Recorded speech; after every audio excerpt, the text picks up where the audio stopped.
Here are a couple of things that you can do today to move the needle on creating your personal bartender brand.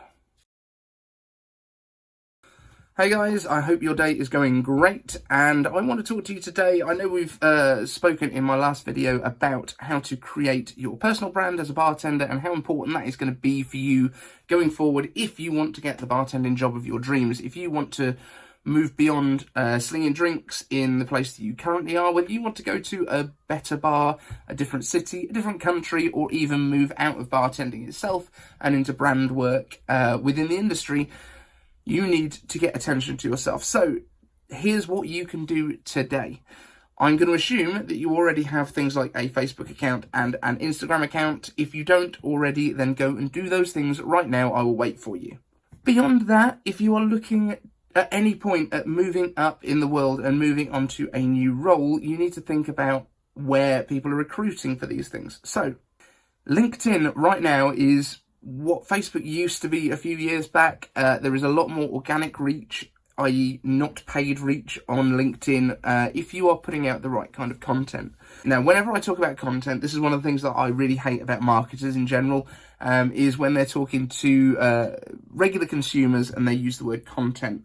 The reason I'm using the word content for you guys is because I want you to be creating things to go on the internet. Whenever marketers are talking about, oh yeah, we're doing a content creation day, that doesn't actually mean anything to people who aren't into marketing. But essentially, you guys are going to become the marketing manager of your personal brand. That is what we are trying to achieve for you guys in order that you can move yourselves up in the bartending world.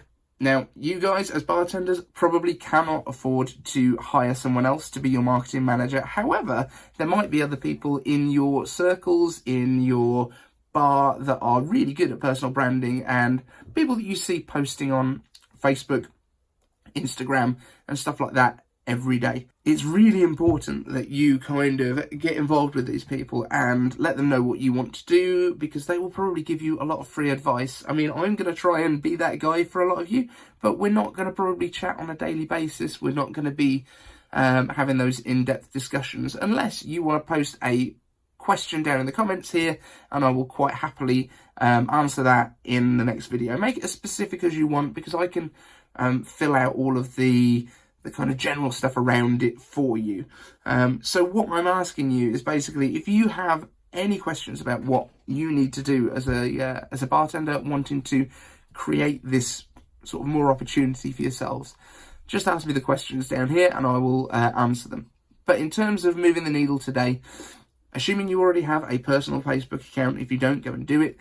Assuming you have a Instagram account, if you don't, go and do it.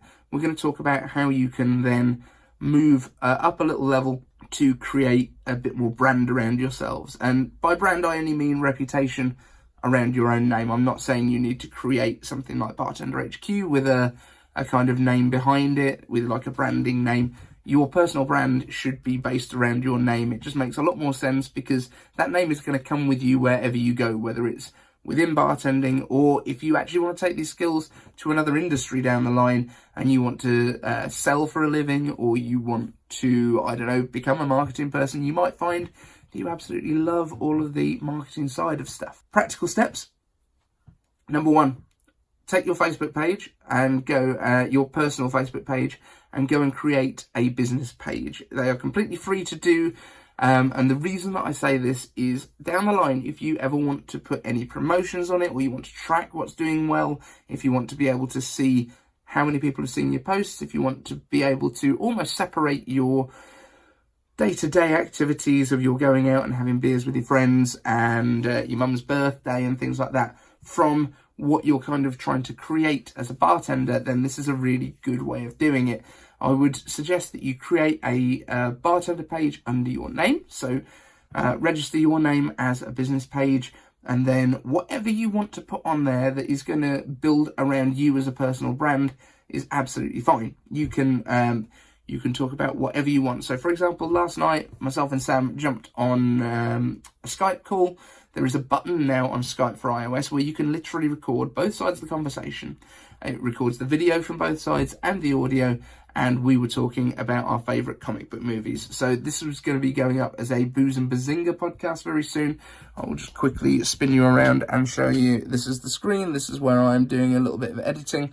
This is completely over the top for what most of you guys will actually want to do. That was a quick sneak peek of what my office space looks like. It's the boiler room in my house. So again, you don't need an office. You don't need separate space. And actually, for all of these videos that I'm putting out to you guys, I am literally just using my iPhone. Nothing gets exported out to another device. Nothing is getting thrown out. I've got this iMac here, but it's because I'm trying to do some more advanced stuff with things like Booze and Bazinga. And actually for work, I have to do a bit more in-depth editing for some of the stuff that we do for our customers.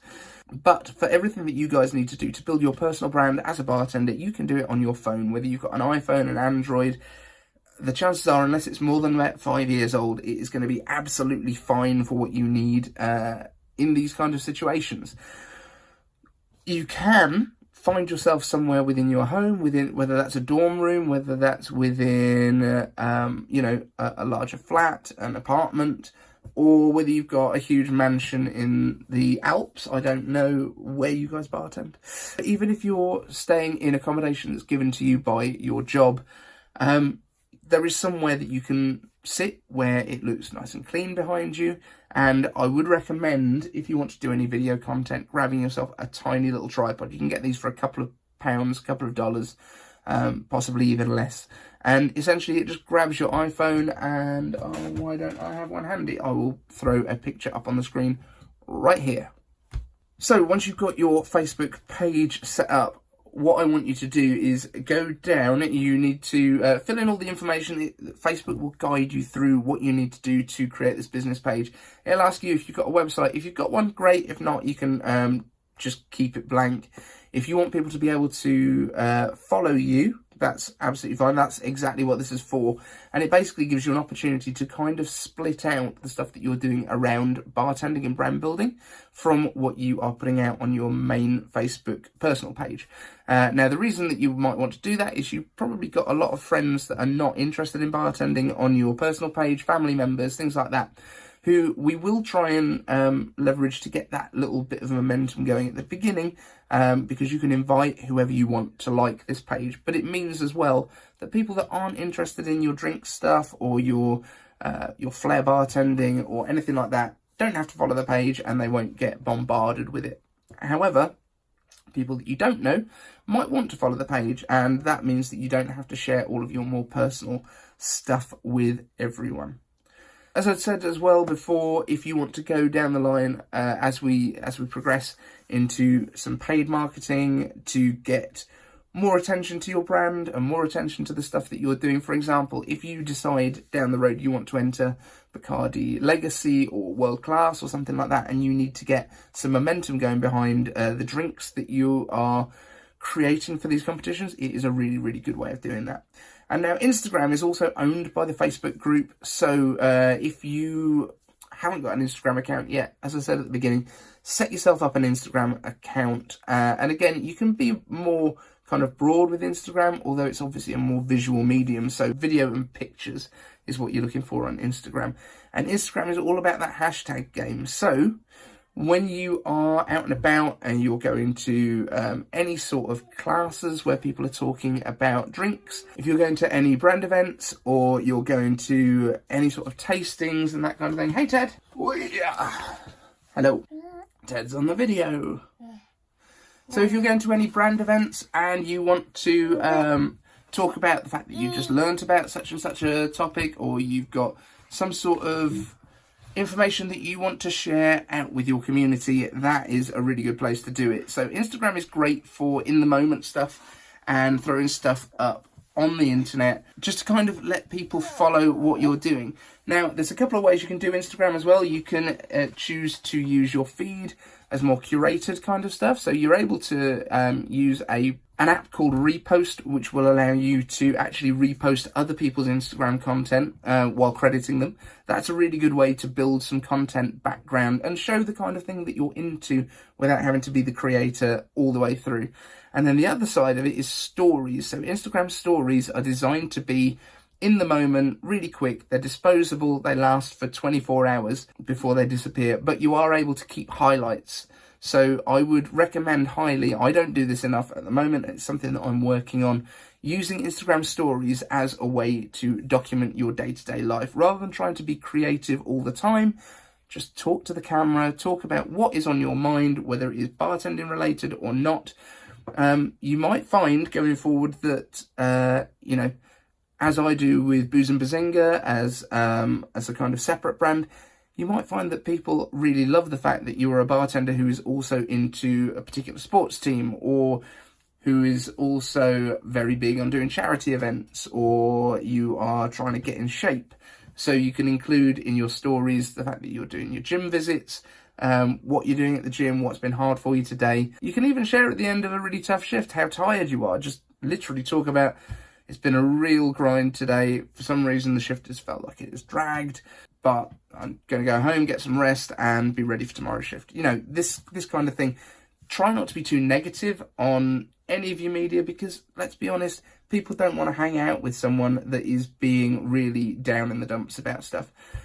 Be true to yourself, be real, and if you want to share this occasionally to break up your positivity and your positive energy about what you're doing, then that's absolutely fine. However, try not to keep it as a, oh, everything's really hard, I wish I'd got this, I wish I'd got that. Just document your journey of learning and becoming a better bartender. Whether you want to do flair bartending is fantastic on Instagram. People absolutely love to see bottle flipping, and you'll find that other flair bartenders are really supportive, even if you are just starting out in your journey. But don't try to fake it. This is my biggest thing and biggest pet peeve, is don't try to fake that you are the best bartender in the world if you've been bartending for 6 months. What I would much prefer is you to take us on your journey of becoming that fantastic bartender and sharing with us what you're learning along the way. I think this is probably the biggest takeaway here. And I've mentioned LinkedIn as well. LinkedIn is a platform you should definitely be on. You should definitely sign up for. It has always in the past been about getting jobs and finding that next step in your career. But it doesn't have to be just that. There's a lot of stuff that you can do with LinkedIn where you can share things that you're doing at your current role, whether you are involved in developing new menu, developing new drinks, or improving sales, or you've rearranged your bar so it's more efficient. And you can share those stories of how you've done that and how you've increased sales purely through making your bar quicker to serve on. And that is really valuable content on LinkedIn, as long as you can do it in a way that offers value to other people that are reading it. And that is what everything that we're going to do comes down to, really. You need to offer value, whether that's entertaining people, or giving them a way to be better at their jobs, or creating a community around things, or sharing your story. That can be entertaining for people, and there's a lot of people out there that are going to be at the same point in their journey, and it will really resonate with them, and you will be able to kind of build a bit of a following of other people with the same struggles as you, and maybe you can answer their questions. On the subject of questions, if there is anything you want me to cover specifically on Bartender HQ on these videos, hit me up in the comments down here. I will answer your questions quite happily in one of these videos. Be as specific as you want, and I will generalise it around that too. So from me and little Ted, if you want to follow with these videos, hit subscribe, hit the bell, ding ding, ding ding, and we will see you on the next video.